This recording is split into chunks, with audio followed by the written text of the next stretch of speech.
Entrevista com Dávila. Olá, bem-vindos! Toda semana temos um encontro marcado para falarmos sobre os assuntos mais importantes do momento e sempre com um convidado especial. O mundo de hoje é pautado pela interconectividade de dados e de informações. E com o advento da tecnologia e da inteligência artificial, os nossos dados estão seguros ou seremos cada vez mais vulneráveis à manipulação das nossas informações pessoais? A transformação tecnológica vai certamente chacoalhar um dos maiores feudos de resistência à inovação, transparência e eficiência, o setor público. A Valid, maior integradora de soluções de identificação segura de dados, está presente tanto nos governos como no bolso, na bolsa e na carteira dos brasileiros. Nosso RG, a carteira de motorista, nossa CNH, o SIM card do smartphone e o cartão de crédito são alguns produtos em que a Valid está por trás. E para falar sobre os desafios de segurança de dados e privacidade, eficiência governamental e política baseada em dados e evidência, eu recebo hoje o CEO da Valid, Ilson Bressan. Ilson, bem-vindo à Entrevista com o Dávila. Obrigado, Felipe. Um prazer estar aqui com você e com a tua audiência. Vai ser legal a gente tocar por esses pontos que você citou. Com certeza. Ilson, vamos começar pela questão básica. Hoje todo mundo diz que dados é o petróleo do século XXI, que quanto mais nós temos dados, mais nós conseguimos melhorar o nosso negócio, a eficiência do nosso negócio. Se por um lado é o petróleo, como é que nós vamos ter segurança que os nossos dados vão virar receita para o usuário e não só para as grandes empresas? Essa é uma questão bastante polêmica, sim, Felipe. De fato, data is the new oil. A famosa frase é exatamente essa. E, de fato, o dado tem um valor econômico, seja para qualquer empresa que precisa fazer a gestão dos seus clientes, da sua base de clientes para entender comportamento e fazer a oferta de melhores soluções ou serviços. No privado, a gente faz muito isso, numa experiência prévia a Valid, saber a leitura do comportamento de como aquele integrante da minha base de usuários num marketplace de serviços no passado, aquilo era tudo. Saber se hoje ele pode comprar algo que ele não comprou ontem, né? Em vez da gente ter aquelas repetidas ofertas, você compra um produto e recebe uma enxurrada de outras ofertas do mesmo produto que você comprou, mas aquele produto dura 5 anos. Então, de fato, acho que esta experiência que todo empresário, toda empresa precisa ter com o seu cliente que está na base, passa a ser uma preocupação de todo mundo, né? Hoje, de fato, o que a gente vê é que o setor público passa a se preocupar um pouco com esta informação também, e a gente vê esse momento como um momento que precisa ser o momento do empoderamento do dono do dado, e não uma distribuição desse poder ou por empresas privadas ou por empresas públicas, que podem sim fazer mau uso desse dado. Claro que podem fazer bom uso do dado, mas a preocupação central com a transparência, né, com uma possibilidade de você ter controle de consentimento ou conhecimento de onde e por que seu dado está sendo usado, é algo que hoje, infelizmente, a gente não tem controle absoluto sobre ele. Mas sem dúvida que utilizar o dado, explorar o dado, inclusive para tomar boas decisões no privado, ou para a criação de políticas públicas, é uma era que a gente já entrou, já está vivendo. Tem uma série de desafios, tem uma série de riscos, mas, por outro lado, tem uma série de oportunidades que fazem a gente poder vislumbrar uma sociedade que pode operar melhor. Com certeza. Agora, tem um ponto interessante, vocês, a Valid, que trabalha com os SIM cards, por exemplo, com o smartphone, como é que a gente tem tanto dado, hoje, tanta depuração de dado, e tem coisa tão antiga como o telemarketing que inferniza a vida de todos os brasileiros. Então, como é que você, por um lado, você tem tanto conhecimento de dado e continua recorrendo a um negócio praticamente do século passado que enlouquece as pessoas? Como é que se explica um fenômeno desse? Que bom que a gente tem ferramentas, pelo menos, para identificar que o que está chegando é um telemarketing indesejado e a gente tem maneiras de não atender, por exemplo. Mas, infelizmente, eu acho que a gente precisa conviver com uma sociedade que tem bolsões de absoluta inteligência no tratamento do dado, mas tem outros bolsões de empresas ou de qualquer companhia ou de qualquer que opera com sua base de clientes que, infelizmente, não estão por dentro das melhores tecnologias ou das melhores formas de poder interpretar o comportamento da sua base. Isso faz com que você utilize um canhão para poder querer atingir um passarinho pequeno. Então, a falta de cuidado, a falta de inteligência para tratar o dado e para saber o quanto você deve ofertar algo para alguém, infelizmente ele não é tratado igualmente por todas as empresas. Isso faz com que a gente tenha ótimos exemplos de bom tratamento do dado e, infelizmente, a maioria deles, um desconhecimento profundo de como nós nos relacionamos com as marcas que a gente gosta. É muito normal, é muito comum a gente, infelizmente, receber ações de marketing, seja telemarketing, seja por telefone, seja por e-mail, quando alguém nos conhece e não faz um bom uso daquela informação. Então, apesar de toda a tecnologia disponível, tem bons passos que a gente ainda precisa dar. Que bom que alguns bolsões já estão dizendo como se faz, na medida que conhece melhor o comportamento das suas bases. Então, esse é um caminho que a gente está avançando a passos lentos, mas chegaremos num lugar melhor daqui a pouco. E Wilson, agora o grande tema é a inteligência artificial, né? Como a inteligência artificial, por um lado, vai melhorar essa qualidade dos dados e, por outro lado, como ela ameaça tirar o sono de muitas pessoas. Ou seja, o que tem de mito e verdade nessa história da inteligência artificial como algo para segurar o dado e não aumentar a vulnerabilidade das pessoas em relação aos seus dados?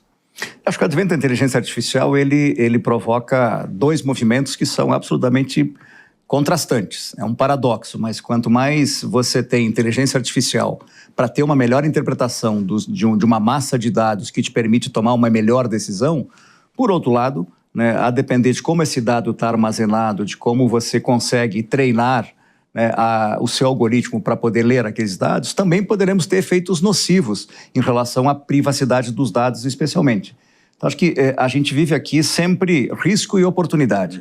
Eu acho que o que ele nos faz avançar é entender que a gente pode finalmente modelar uma infinidade de dados e criar um modelo de aprendizado, uma linguagem que consegue ensinar os seus dados a poder responder para aquilo que você precisa, seja para criar uma bela política pública, uma melhor política pública, ou uma forma de se relacionar melhor com o seu cliente, mas tudo isso precisa estar by design, encapsulado com modelos de infraestrutura, principalmente de armazenamento de dados, de tratamento dos dados, de cuidado com a privacidade de dados de cada indivíduo, que permitam você ter transparência, ter ferramentas de revogação, ter ferramentas de consentimento, ter ferramentas de extração do seu dado de forma que você consiga interromper um relacionamento com um determinado estabelecimento. Então, acho que todas essas coisas estão vindo juntas ao mesmo tempo e provocam medo, mas também provocam possibilidades da gente ter uma relação melhor com qualquer ente público ou privado que a gente se relaciona todos os dias. E como é que a Valige vai se posicionar nesse mercado cada vez mais complicado agora, né? Porque, no fundo, a gente está falando da inteligência artificial e as pessoas, você vai ter que garantir que aqueles dados vão ser bem usados para os seus clientes, né? Acho que tem vários aspectos aqui, mas um dado que a Valige se orgulha ao longo da sua história é de, sem dúvida, ter sido o maior terceiro de confiança, de ser o maior terceiro de confiança da sociedade brasileira, na medida que a gente no backstage, né, como se a gente fosse um grande anjo da guarda do dado pessoal dos brasileiros, porque, afinal de contas, a gente emitiu quase 200 milhões de documentos no Brasil ao longo da nossa história. A Valige é uma empresa que existe há quase 70 anos e, ao longo do tempo, foi fazendo a sua transformação de portfólio para poder atender a sociedade brasileira em seus diferentes anseios em 3 grandes ecossistemas. A gente opera em identidade e governo digital, com bancos e pagamentos e também com conectividade segura.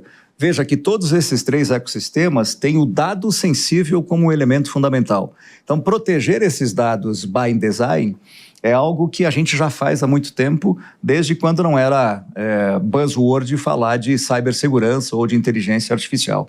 Então, acho que a gente tem um compromisso de continuar sendo esse grande anjo da guarda, esse grande terceiro de confiança, mas a nossa abordagem aqui para qualquer um desses 3 ecossistemas é a gente colocar o cidadão no centro, colocar o dono do dado no centro, para que ele consiga ter controle sobre como o seu dado é utilizado.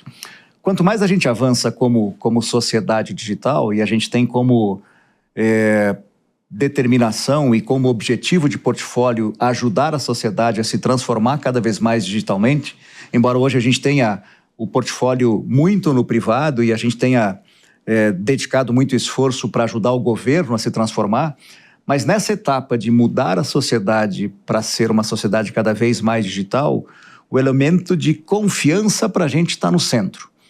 E a confiança passa pelo dado pessoal, passa pelo indivíduo, passa por qualquer serviço que é prestado, conhecer para quem está sendo dado esse serviço, conhecer a integridade desse dado, conhecer o comportamento desse determinado indivíduo, mas sempre com ele no meio, sendo empoderado. Então, o nosso desafio em relação a portfólio, em relação à filosofia da empresa, de como a gente se posiciona junto aos nossos clientes do setor privado ou também do setor público por um lado, continuar garantindo uma integridade de esses dados, esses databases não serão violados, continuaremos a ser um grande terceiro de confiança que o brasileiro pode ter segurança em se sentir protegido. Ao longo de toda a nossa história, a gente sempre operou com clientes de operações com altíssima complexidade, sempre de alta volumetria, sempre com dados sensíveis, sempre envolvendo biografia, biometria dos nossos usuários, e a gente sempre conseguiu ter sucesso na defesa de todos esses ambientes.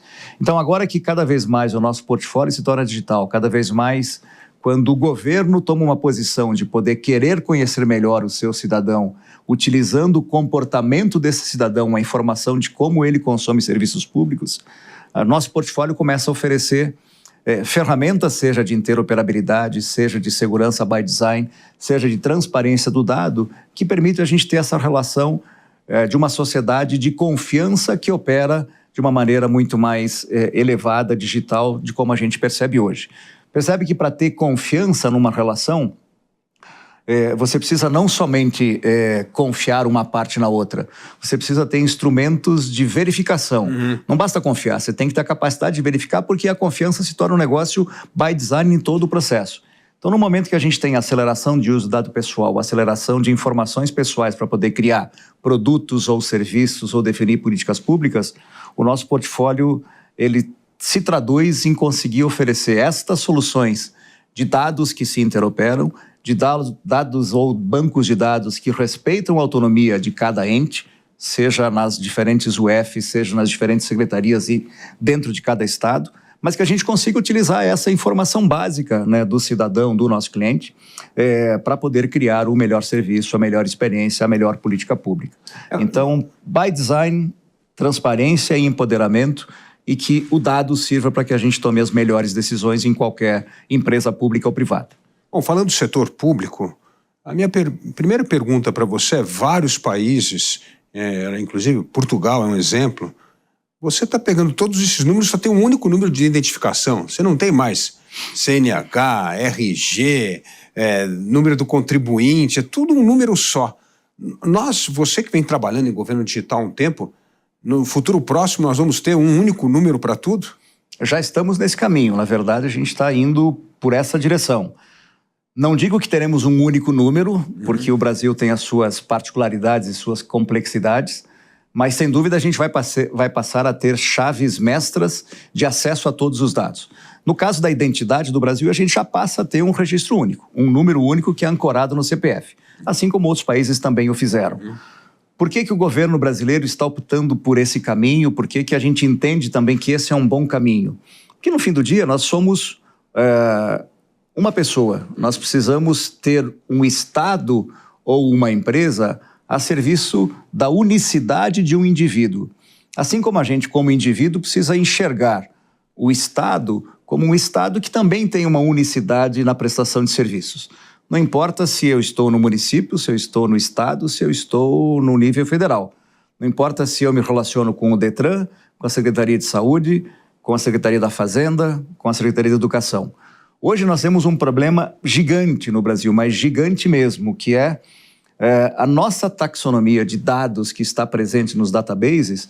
Com certeza, se a gente buscar Felipe Dávila em diferentes databases aqui de São Paulo, encontraremos muitos. E não só porque são homônimos, porque no mesmo CPF, com a mesma biografia, poderá ocorrer algum tipo de incorreção na forma como o seu dado biográfico está registrado. Então tem um problema gigante aqui da gente poder ir unificando todos esses databases para poder chegar na unicidade do cidadão ou do cliente. E por isso que a gente precisa cada vez mais ter as ferramentas ou ter uma arquitetura que vá garantindo que a gente tenha sempre registros únicos. Para que não importa se você entre no município ou num serviço federal, você tem uma única pessoa se identificando. É o princípio do que a gente chama de uma única vez. Uma vez que eu me identifico, uma vez que eu tenho uma forma de me logar num ambiente que faz com que eu consiga usufruir um serviço da cidade, do estado ou do federal, sem eu precisar ter que preencher todas as vezes aquelas minhas informações, validações de infinitos números, a vida nossa ficará cada vez muito mais fácil. E aí tem um trabalho enorme que é por trás, que é no back-end, que é onde a gente mais se dedica, que é construir essa infraestrutura, esse emaranhado de intercomunicação de dados, que vai permitir com que cada cidadão ou cada prestador de serviço do lado público ou privado consiga ter respeitado esse princípio de me identifico uma única vez, tenho as validações adequadas de segurança, inclusive para o meu acesso, e a gente vai concedendo os serviços ou os privilégios de acesso conforme essa relação vai ficando cada vez mais de confiança. Então, sem dúvida que esse é o caminho que nós já estamos começando a trilhar. Wilson, um dos programas mais notáveis nessa área de digitalização de dados públicos é a Índia. A Índia criou o Aadhaar, que digitalizou reconhecimento facial mais de 1 bilhão de pessoas. Incrível. E a Índia tem uma estrutura muito parecida com o do Brasil, federalismo e tal, mas aquilo melhorou demais a qualidade de informação de dados, fraudes foram combatidas e benefícios dados de uma forma muito segmentada e exata. O Brasil tem chance, alguma hora, de fazer a sua versão Aadhaar aqui, você acha? Sem dúvida que temos. Acho que já estamos nesse caminho. O projeto nacional da carteira de identidade, ele tangencia esse objetivo, mas acho que tem coisas muito interessantes que a gente consegue se inspirar no modelo indiano. Imagine que na Índia, dos 1 bilhão e 400 milhões de habitantes, aproximadamente 800 milhões deles precisam receber um benefício do Estado todo mês, financeiro. A Índia tinha um problema que o Brasil, felizmente, não tem. Nós temos um legado, o que é outro problema, mas a Índia não tinha esse legado. Então, teve uma primeira tarefa de precisar fazer todo um processo de identificação da população, efetivamente. E aí, graças a colaboração também da iniciativa privada junto com o governo, e esse é um outro traço que nós da Valid entendemos necessário, né? Ninguém consegue fazer uma solução, ninguém consegue resolver os problemas do Brasil sozinhos ou os problemas de qualquer país sozinhos. A gente precisa colaborar muito entre setor público e setor privado. Lá na Índia, graças a essa colaboração, se fez um esforço enorme de poder cadastrar todos os indianos. Então, iam pessoas de casa em casa para poder fazer a identidade de cada um.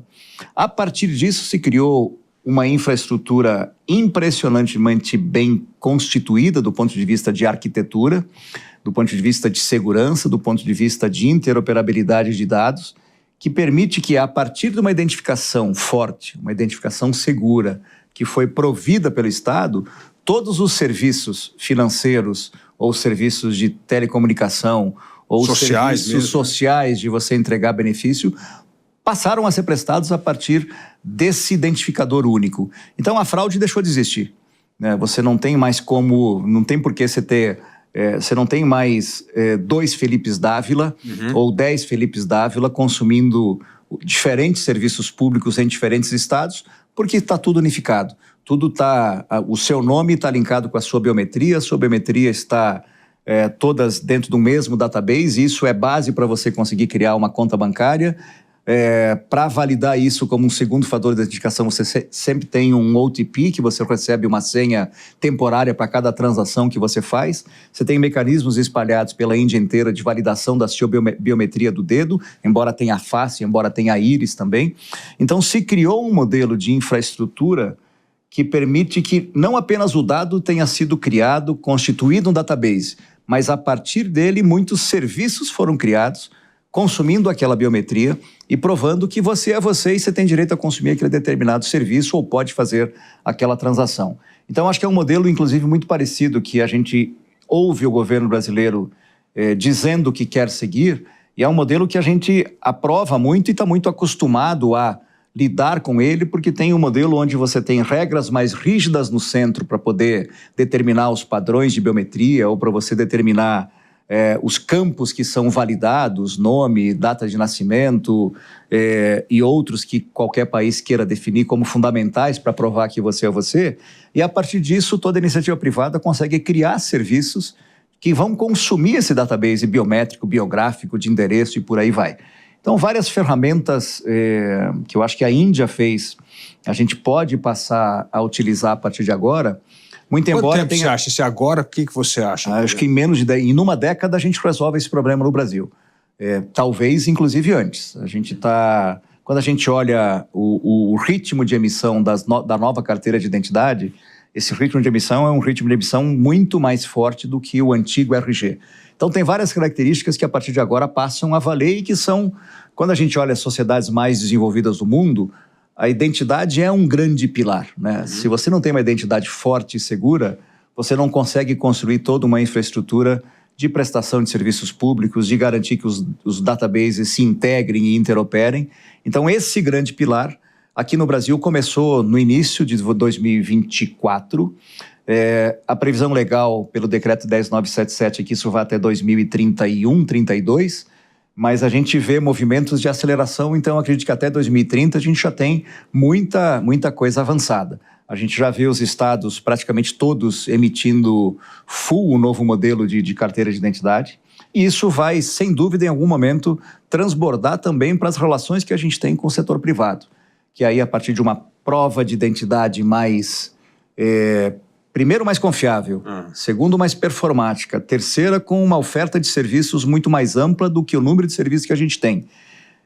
Mas, principalmente, por último, porque esse dado ele vai estar a serviço de uma múltipla camada de empresas que vão prestar inúmeros serviços, que eles serão consumidos numa velocidade incrivelmente maior. Isso vai provocar um efeito de escala que, inclusive, vai fazer com que esse match biométrico, que hoje a gente praticamente não usa, ele seja utilizado em grande escala. A forma como a gente resolveu esse problema no Brasil para evitar a fraude, seja no privado ou seja no público praticamente você não tem solução, né? No privado, parece que todo mundo construiu os seus próprios databases. Então, databases proprietários ancorados em algum nível de conhecimento que você teve da sua base, constituindo um banco de dados próprio ao longo dos últimos anos, fazem com que essa seja uma base de você fazer checks biométricos para abrir uma conta digital remotamente, para você fazer alguma validação de serviços digitais que você precisa consumir. Mas nenhuma dessas bases a gente tem garantia de integridade absoluta. Quem disse que você consegue afirmar que não há fraude, que não há um falso positivo ou um falso negativo dentro de um database feito por uma empresa privada ou feito por uma empresa pública? Por quê? Porque no nascedouro do dado a gente teve algum problema. Quando a gente implementa alguns projetos de identidade nos estados e que você tem uma tecnologia de biometria onde a gente implementa um motor biométrico chamado ABIS, né? Esse motor ele faz um modelo de checagem da nossa biometria, tanto facial quanto de finger, mas especialmente de finger, porque a nossa digital ela é realmente única. Cada cidadão desse mundo, dessa terra, tem uma e nenhuma é igual à outra. Então, quando a gente implementa num estado, é muito comum a gente enxergar uma única biometria com 10, com 15 diferentes nomes e diferentes fotos. Por que isso foi tirado? Porque provavelmente essa única biometria com 10 diferentes documentos estão consumindo benefícios públicos indevidamente. Então, esse é um jeito que...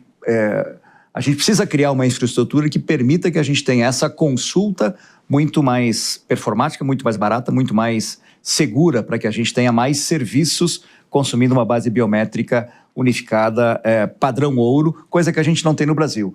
A grande esperança que a gente enxerga em relação a esse tema para reduzir as fraudes absurdamente, tanto no privado quanto no público, é a Constituição e a forma como se está coletando as biometrias e os dados de todos os brasileiros. É como se a gente estivesse passando por um grande recenseamento profundo de toda a população brasileira. Recenseamento digital. Exatamente. Agora, tem um ponto interessante, né? Você tocou no ponto das fraudes e realmente há uma disparidade na qualidade de dados e na sofisticação da segurança de dados em áreas opostas. Vou dar dois exemplos. Pior área é a área social, é onde tem mais fraude. BPC, benefícios previdenciários. Sem dúvida. Isso aí você sabe que é uma fábrica de fraudes que nós poderíamos economizar bilhões e bilhões de reais nisso. Por outro lado, o setor financeiro é altamente sofisticado, né? Então, tanto Banco Central, Receita Federal, são áreas onde você tem uma tecnologia extremamente avançada, né? Por que existe tanta disparidade no mesmo país, dentro do mesmo governo, em áreas tão distintas? Não é um problema de tecnologia, Felipe. Não é um problema, definitivamente. A tecnologia já resolveu isso faz muito tempo. E qualquer um pode fazer uso dela para poder fazer. É muito mais um problema de arranjo político em todas as partes. Muitas vezes um problema de priorização da pauta que precisa ser elegida como a principal para resolver um certo problema. Nós geralmente temos, especialmente no âmbito público, nós temos visões muito curto-prazistas, né? Então você não tem nunca um projeto de Estado a ser implementado, você tem sempre um plano de governo, e esse plano de governo tem data para começar e para acabar, e geralmente ou você faz isso no primeiro ano, no máximo no segundo ano do seu mandato, depois você não tem tempo de continuar fazendo as coisas. Então acho que essa confusão de interesses que são resolvidos muito mais na política do que na tecnologia, sem dúvida é uma das causas que fazem a gente ter esse cenário de uma sociedade cheia de fraudes, relações que não são de confiança e de enormes rombos em empresas públicas, privadas, por conta de fraudes. É literalmente um jogar no lixo bilhões e bilhões de reais. Eu acho que a gente está começando a ter ferramentas adequadas, e acho que tem uma consistência no discurso entre empresas como a Valid, que a gente, quando enxerga para uma oportunidade como o governo digital, a gente está enxergando para um jeito de poder acelerar a construção de uma sociedade digital de confiança, que não se resolve só no aspecto do público. Fatalmente isso vai transbordar para as relações do privado, que deu o seu jeito de resolver com seus próprios databases, seus próprios sistemas biométricos. Os bancos são bons exemplos disso, qualquer banco brasileiro, o Neobank, o incumbente. Mas quando a gente olha para essa oportunidade que está aberta no flanco da transformação digital, que pode ocorrer no governo, âmbito federal já um pouco mais avançado, nos estados muito por fazer, nos municípios uma infinidade de coisas por fazer, é que a gente vai começar a ter, de fato, a construção desse pilar fundamental, que é o pilar da identidade, do conhecimento da pessoa, do uso do dado, para poder criar a política pública adequada, para poder criar a relação e para poder criar os serviços que dão momentos de verificação de transações que a gente precisa fazer. Hoje pela manhã nós estávamos, inclusive, discutindo na empresa algumas tendências, e tokenização, identidade descentralizada, o modelo de virtualização dos modelos descentralizados, tudo que se refere à Web 3.0, onde os ativos eles serão digitais na sua essência, com modelos de transparência, de integridade, de descentralização. Quando a gente olha para isso, a gente enxerga um mundo completamente melhor com uma sociedade digital, mas ele só será possível ser construído se essa infraestrutura que permite que a sociedade opere por relações de confiança seja construída. Uma frase era don't trust, verify. Você não precisa confiar, você verifica. Você tem que ter um poder verificador. Tem que ter um poder verificador, porque as relações de confiança elas se estabelecem por natureza. Então esse é o caminho que a gente enxerga da Valid, do Brasil, dos governos, e também a conexão que isso tem com o privado. Tem uma questão pública e privada que me parece muito interessante nessa área de dados, que vai crescer cada vez mais, que é a área da saúde. Você vislumbra no futuro os dados de um paciente sendo compartilhados, utilizando em hospitais públicos e privados, com a rede pública, para inclusive desenhos melhores de planos de seguro, plano de saúde, porque essa é uma grande pressão hoje, tanto na área de plano de seguro como plano de saúde, da história dos dados, né? Então, quer dizer, o saudável acaba pagando mais a conta do cara que não é tão saudável. Sem dúvida. Como você vê a revolução de dados nessa área específica da saúde e esse compartilhamento de dados do setor público-privado? Especialmente na saúde, a gente tem uma questão que é muito polêmica. Acho que a gente vai precisar fazer boas discussões enquanto integrantes de uma sociedade que evolui digitalmente para poder enxergar as enormes vantagens que existem no compartilhamento desse dado. Então tem um arranjo muito complexo para ser feito, mas, de novo, não é um arranjo tecnológico, é um arranjo de interesse de todas as partes que estão envolvidas para poder chegar nesse momento onde você essencialmente tem um serviço mais barato, um serviço de mais qualidade e também pelo lado de quem presta um custo mais tangível, né? E uma certeza de que você está alocando o investimento naquele serviço de uma maneira correta, sem ter fraudes ao longo do caminho. Como a gente garante que a gente não faça 2 tomografias de tórax nesse momento hoje aqui em São Paulo ou no Brasil? A única maneira que eu tenho de garantir que qualquer um que esteja pagando essa tomografia, seja por recurso particular, seja por um convênio privado, ou seja pelo município, pelo Estado, seja pela rede pública, a gente não consegue garantir que no mesmo dia sejam ordenadas, sejam prescritas 2 tomografias para o mesmo paciente. A forma que a gente tem hoje de poder enxergar um avanço, uma evolução do histórico dos nossos indicadores, da glicemia ao colesterol, a qualquer outro que a gente queira, é sempre fazendo o mesmo exame no mesmo laboratório. Porque se a gente fizer num dia num laboratório diferente, numa cidade diferente, perdemos o histórico e temos que fazer coisas diferentes lá. Então eu vejo que sim, no futuro isso será possível. Entendo que isso parte muito por um regulatório do governo federal. Acho que tem etapas aqui que o governo federal precisa ser um pouco mais insistente na coordenação dos esforços para garantir que privado e público consigam se entender nesse tratamento. Mas eu acho que ele é uma tarefa que ficou não em segundo plano, mas ela precisa preceder desse outro grande esforço de garantir a unicidade da identidade de cada brasileiro. E na medida que a gente vai digitalizando jornadas no nível estadual, municipal e federal, que a gente consegue implementar esse princípio da única vez, que eu acesso e que eu me identifico, a gente começa a ter elementos que começam a medir o comportamento que cada um de nós consome de serviço público ou privado. E a gente vai ver frequência, recorrência, tipo de exame que a gente solicitou, tipo de tratamento que a gente recebeu, tipo de medicamento que a gente comprou ou recebeu. E aí esses dados todos começam a servir para que a gente crie políticas um pouco melhor. Isso tem que voltar para um custo menor para qualquer hospital, qualquer secretaria de saúde que precise prestar o serviço, mas precisa voltar também com uma informação para que o plano de saúde tenha menos desperdício de dinheiro, consiga ofertar um plano cada vez mais amplo do ponto de vista de cobertura e também mais econômico para que todas as empresas que hoje financiam, né, o seu grupo de colaboradores consigam ter condições de a gente ampliar esse serviço. Então, acho que é sim uma questão polêmica, resolvível, desde que a gente tenha essa etapa de juntar todos os interesses em prol de um bem maior, né, de evitar as fraudes e diminuir o custo da saúde de modo geral em todo o Brasil, para cada brasileiro, ao mesmo tempo que a gente vai avançando com as outras jornadas. Mas é interessante esse ponto que você traz, né? Que a tecnologia, na verdade, está mais avançada do que os pactos sociais, ou seja, o pacto do cidadão com o governo com o cidadão, na regulamentação.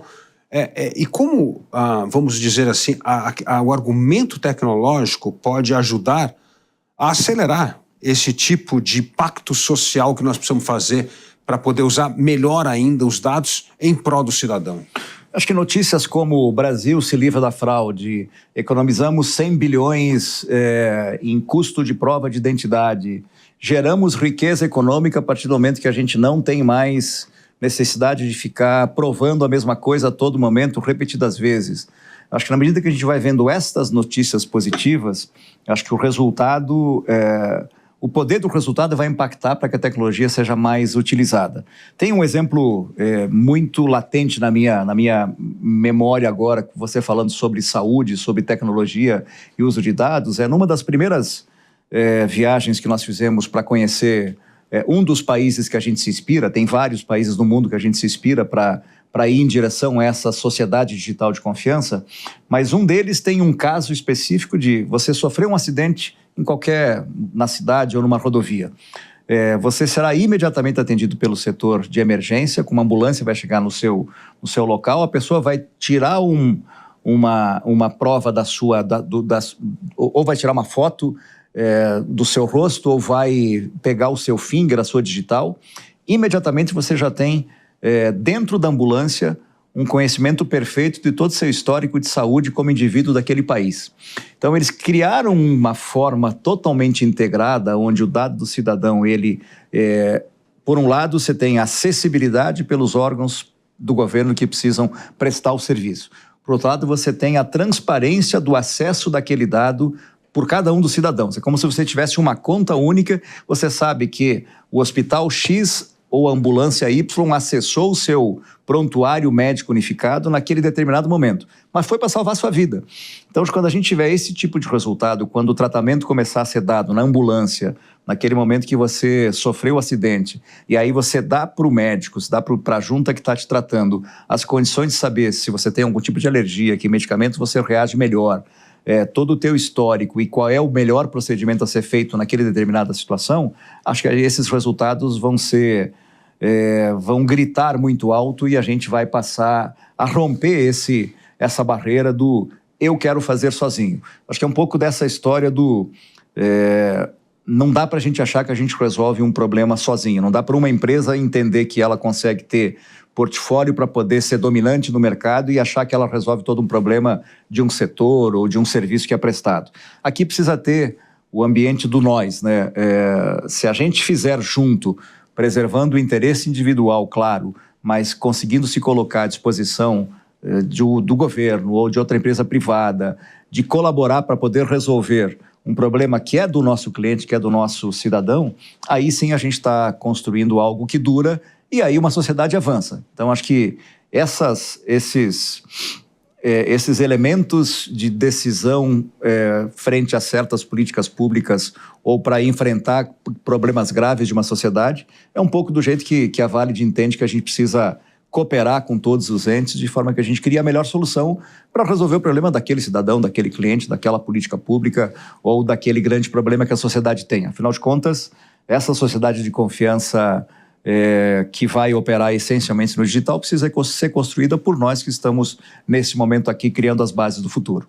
Agora, é interessante esse exemplo que você deu. Mostra o seguinte, quando o cidadão confia no Estado, não tem esse conflito de o Estado está sabendo muita coisa sobre mim, isso está violando a minha liberdade individual, minha liberdade de expressão, minha liberdade de dados, etc. Quando o cidadão desconfia do Estado, quanto mais dado o Estado tem, mais você acha que a sua privacidade está sendo violada. Sem dúvida. E no Brasil esse é o grande dilema. O brasileiro não confia no Estado, né? Porque o Estado só aparece para taxar a gente, claro. não é para prestar bom serviço. Claro. Então, tem uma questão importante, como ganhar, que é a sua pergunta número 1, a confiança no Estado e nas instituições, com esse poder de verificação, para o indivíduo não achar que cada vez mais o Estado está bisbilhotando na vida do cidadão. Eu diria que tem o elemento confiar no Estado, mas tem o elemento confiar em qualquer outra parte. Uhum. Acho que esse é maior em relação ao público, mas é igualmente perigoso em relação a qualquer empresa privada. Polêmicas à parte, quanto maior a empresa, quanto mais dados ela tem a nosso respeito, mais temerosa a gente está. Né?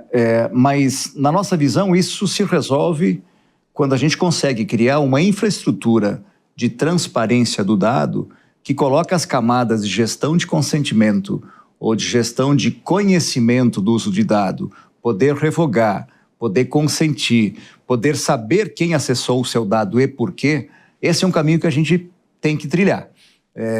Não dá para esperar para 2030, é uma pauta de 2025. Dentro do nosso portfólio e da nossa filosofia empresarial, a gente entende que nesta camada de transparência de uso do dado está o segredo para a gente conseguir construir uma sociedade onde a gente pode confiar. Porque aí eu vou saber que uma autoridade policial acessou o meu cadastro, eu tenho que ter direito de saber que ele acessou os meus dados. Uhum. Eu não posso saber por um relatório pago de alguma empresa que a gente faça qualquer subscription fee mensal, eu não posso saber por lá que o meu dado vazou na Deep Web. Não tem condição. Então, a gente precisa essa infraestrutura precisa ser criada. A gente entende que o modelo que a gente está indo pela nova identidade nos ajuda a criar parte desse ferramental, Mas toda essa camada de gestão de consentimento e transparência do dado dentro do empoderamento do cidadão tem que ser criada. Quando isso for criado, quando a gente começar a perceber consulta após consulta, quem acessou meu dado, por que acessou, se há um interesse legítimo, isso está protegido por lei, já tem o guarda-chuva da LGPD, né? Eu consigo ter poder sobre consentir, revogar ou conhecer o porquê está sendo usado. Nessa hora, acho que a gente começa a ter mais confiança em qualquer empresa pública ou privada que tenha acesso aos nossos dados. Mas, de novo, o poder tem que estar na mão de quem é o dono do dado. Inclusive para ser remunerado por isso, se um dia se esse dado tiver algum valor econômico e se eventualmente se tiver justificativa ou consentimento para tal. Mas sem dúvida que do ponto de vista de criar relações de confiança, o que faz com que eu desconfie? O mau uso de algo. O que faz com que eu confie? O bom uso, a transparência, a confiança que eu tenho na plataforma, e isso é algo que a gente quer criar, quer contribuir para a sociedade brasileira quando a gente olha para esse mundo que é cada vez mais digital. A Vale vem se envolvendo cada vez mais com o ranking de competitividade lá do CLP, do Centro de Liderança Pública, né?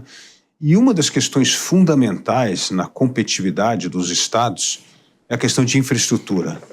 Cada vez mais o Brasil perde competitividade por deficiência na sua infraestrutura e de um jeito gritante.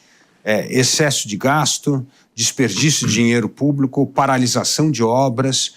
O que a questão da gestão de dados pode fazer para ajudar os estados a resolver esse grande gargalo, principalmente da competitividade brasileira, que são os investimentos em infraestrutura? Eu vou trazer 2 dados e aí depois eu volto um pouco, especialmente em relação ao ranking de competitividade. Mas tem 2 pesquisas recentes, uma é da McKinsey, pré-pandemia, que revela um dado impressionante. Países como o Brasil, na medida que resolvem o seu problema de identidade segura, teriam um destravamento do seu PIB entre 6% e 13%. Algo absurdo.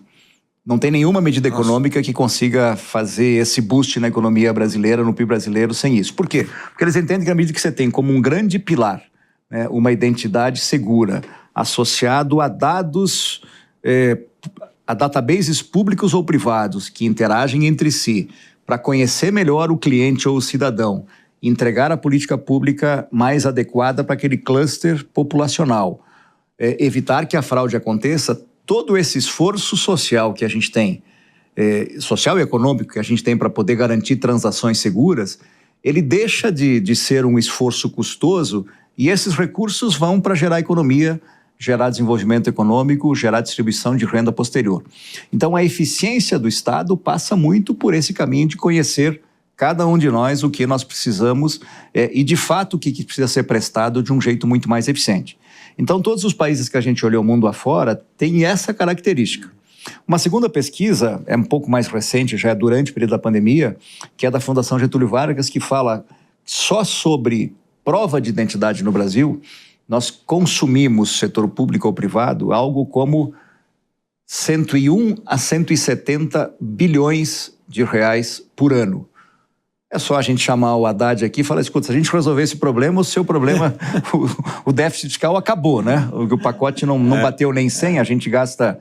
É o valor da PEC de transição. É o valor da PEC de transição, exatamente isso. Então, acho que quando a gente olha para esse poder do dado, que quando utilizado com inteligência, retorna em eficiência, em menos fraudes, em transações mais seguras, e entendendo que quanto mais a gente conhece, melhor a gente decide. Então, é a tomada de decisão, não importa se você é um diretor de empresa, se você é um gerente, se você é um gestor público, tomada de decisão baseada em dados, em evidências, são as melhores decisões. Uhum. Você pode errar uma primeira, seu modelo de dados melhora, você toma uma decisão melhor depois, mas é infinitamente muito melhor do que tomar uma decisão por intuição. Então, isso foi, inclusive, o que nos aproximou muito, né, do CLP, na medida que a gente tem esse mesmo fundamento nos valores. Quanto melhor a gente toma decisões, né, mais a gente consegue transformar a sociedade que a gente vive e fazer um Brasil melhor. E só é possível tomar melhores decisões quando a gente consegue interpretar bem os dados. Então a gente se aproximou muito, né, não só do CLP, como também do ranking de competitividade promovido pelo CLP junto aos estados, onde você tem uma série de indicadores que você começa a se capacitar para poder melhorar a sua musculatura de ser um estado mais eficiente, né? Lembra sempre que a presença do Estado tem que ser do tamanho ideal, nem de mais, nem de menos, mas tem que deixar a economia fluir. E quando ele consegue se centrar no regulatório, na determinação das políticas, e essas são as boas políticas, porque ele tomou essas decisões baseado no conhecimento da sua população, da sua base de carência, de necessidades do grupo que ele precisa atender, então essas políticas tendem a ser cada vez melhores. Então, a gente fez várias atividades, desenvolvemos junto com o CLP uma série de ações, porque no centro de tudo, a gente quer estimular que cada vez mais governantes, e a gente vê uma geração nova de governantes, graças a Deus, que estão conseguindo entender o poder da mudança, o poder de uma sociedade digital, o poder dos dados, né? Isso tudo começa a ficar muito mais claro e eu, nesse ponto, eu sou um otimista absoluto em relação ao Brasil, porque cada vez mais melhores decisões, se não são as melhores do mundo que poderiam serem tomadas agora, elas estão melhorando em termos de qualidade. Então isso nos dá bastante orgulho, inclusive, de estar participando do ranking de competitividade e nessa parceria com o CLP, com o qual a gente criou, inclusive, uma plataforma para poder inspirar os estados ou os municípios a buscar benchmarks nacionais ou internacionais, porque no fim do dia a gente tem um planeta que aprende, um país aprende com o outro, a gente olha para as sociedades que mais evoluíram no mundo e a gente vê claramente que esse processo de digitalização, de redesenho das jornadas do serviço, das jornadas que o cidadão consome do privado ou do público, mas especialmente aquilo que o governo conseguiu criar em termos de políticas essenciais e infraestrutura essenciais para que essa sociedade opere com base em confiança. A gente tem excelentes exemplos da Índia, a Estônia, a Singapura, a Inglaterra, a Portugal, que você citou. Enfim, temos uma enormidade de inspirações, mas a gente tem que botar o nosso plano em marcha. A gente precisa aqui fazer a diferença dentro do Brasil, para que daqui a uma década a gente fale: uau, o Brasil não é o primeiro no ranking em fraude, o Brasil é o primeiro no ranking em segurança, em transparência de uso do dado. Essas notícias boas que também estimulam a gente a seguir criando o melhor portfólio para que o Brasil se transforme e a gente faça a diferença na vida das pessoas. Wilson, um dos grandes problemas que você tem no setor público é banco de dados que não conversam, né? E isso faz parte dessa cultura de criar feudos na gestão pública. Aqui tem um sistema que só eu sei funcionar, que não conversa com o outro. Então, retomando aqui o exemplo de obras de infraestrutura, o licenciamento não foi aprovado aqui, que depois não passa na licença ambiental ali e tal, e tudo vai atrapalhando o ritmo dessas obras fundamentais. O que a Valid pode fazer para ajudar a integrar esses bancos de dados e quebrar com esses feudos? Eu sei que isso tem um custo político muito mais do que tecnológico, mas é fundamental fazer para que nós possamos compartilhar mais dados e aí sim aumentar a política baseada em dado em evidência. Acho que nós temos bons exemplos recentes que a partir de 2023 nós começamos a ter experiências ou com o Ceará, ou com o Piauí, ou com o Maranhão, ou mesmo com Minas Gerais, ou com o Rio Grande do Sul, ou com São Paulo, ou com Goiás. Na prática, o grande problema dos databases feudais é que todo mundo defende aquilo como o seu. Né? Exatamente. E na medida que ele imagina uma integração de bancos de dados, ele imagina que ele está entregando o seu poder para uma outra secretaria, entidade ou uma outra esfera de poder. Na prática, o que a gente fornece do ponto de vista de portfólio é um modelo de tecnologia que não é de integração, mas ele é de interoperabilidade. Ou seja, você mantém o domínio sobre o seu feudo, se assim a gente pode chamar, sobre o seu database. Ninguém toca naquilo porque você tem razões, inclusive históricas, para poder ter aquela constituição específica daquele banco de dados, mas você cria camadas onde as informações essenciais trafegam de um para o outro com regras de acesso e regras de negócio muito bem definidas, mas que permitem a um gestor de mais alto nível que precisa prover um serviço mais amplo para o Estado e não somente de uma secretaria, por exemplo, consiga definir uma política pública mais adequada. Porque a conversa entre esses databases, respeitando regras de acesso, de tempo que você fica com aquela informação, permite que a informação fundamental venha para você. Isso faz com que você tenha muito mais eficiência no uso do dinheiro público. Vou dar um exemplo muito clássico. Nós vamos fazer um novo documento de identidade. Então, a gente tem todo o processo lá de onboarding, né, do cidadão para poder dar todos os seus dados. Passado pela etapa de dados biográficos, a gente tem a coleta de biometria, né? Coleta todas as nossas digitais, tira foto, etc. Beleza. Fechamos essa etapa, emitimos o documento de identidade. Preciso agora renovar minha carteira de motorista. Então, eu vou para um outro lugar, faço o mesmo processo, passo praticamente pelo mesmo ritual de entregar os dados, também faço a coleta biométrica, também faço a foto. É um outro custo.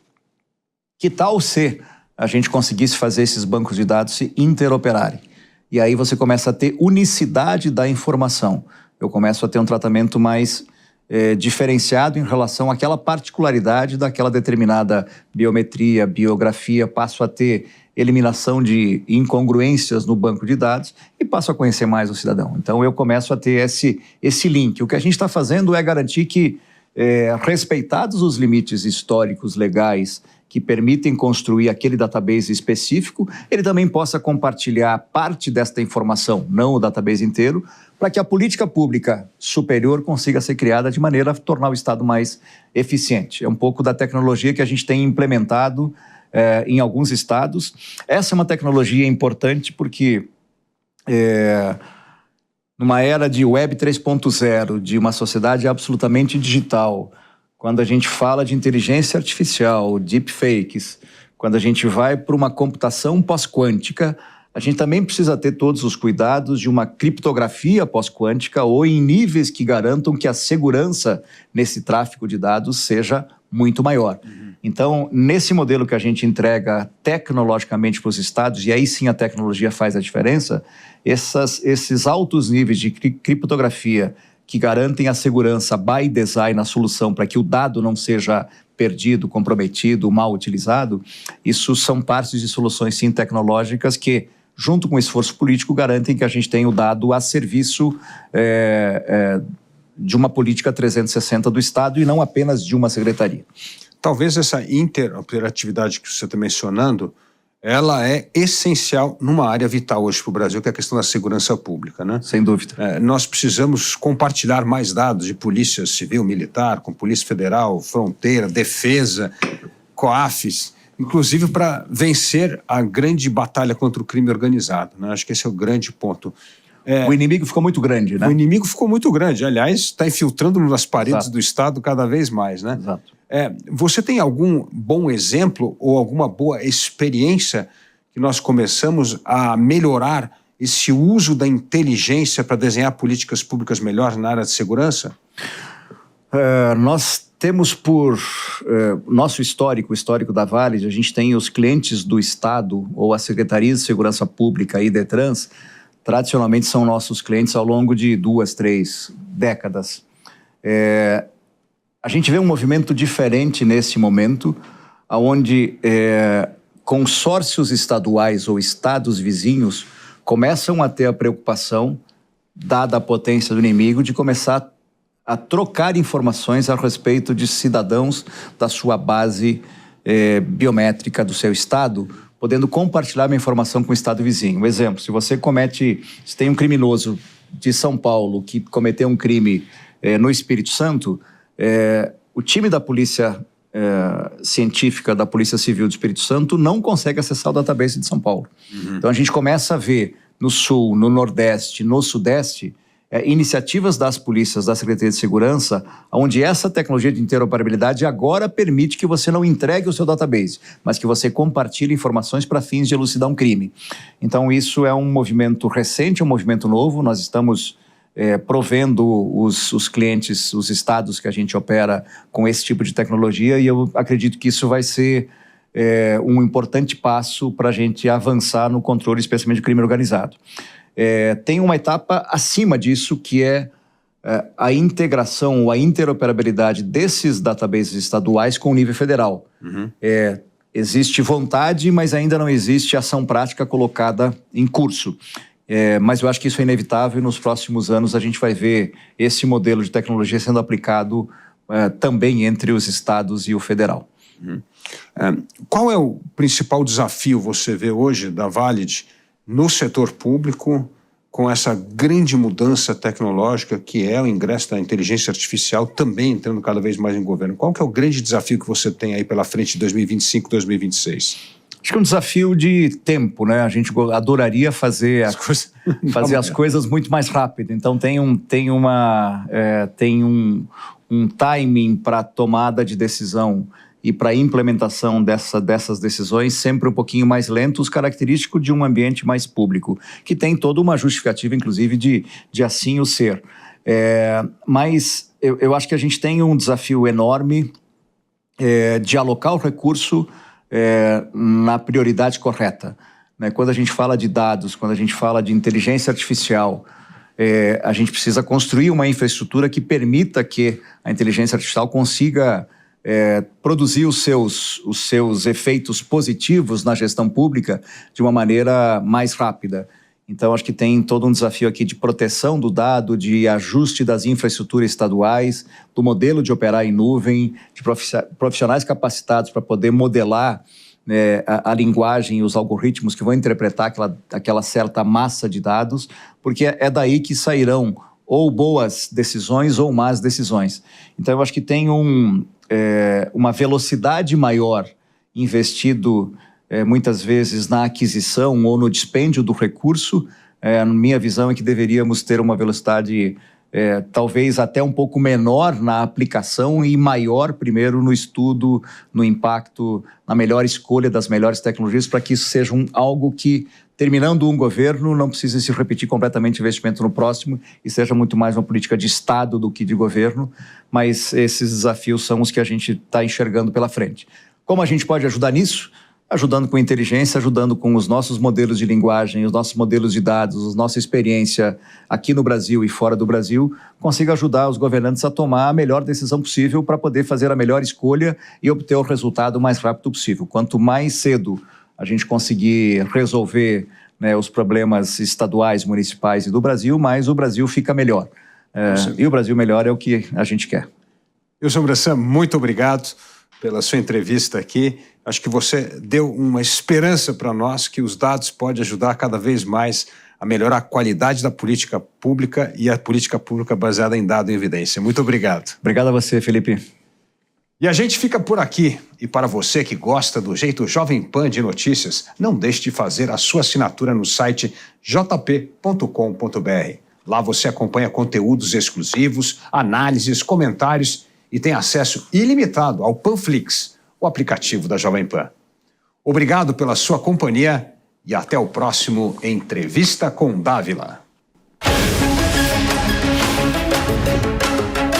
Entrevista com Dávila. A opinião dos nossos comentaristas não reflete necessariamente a opinião do Grupo Jovem Pan de Comunicação. Realização Jovem Pan News.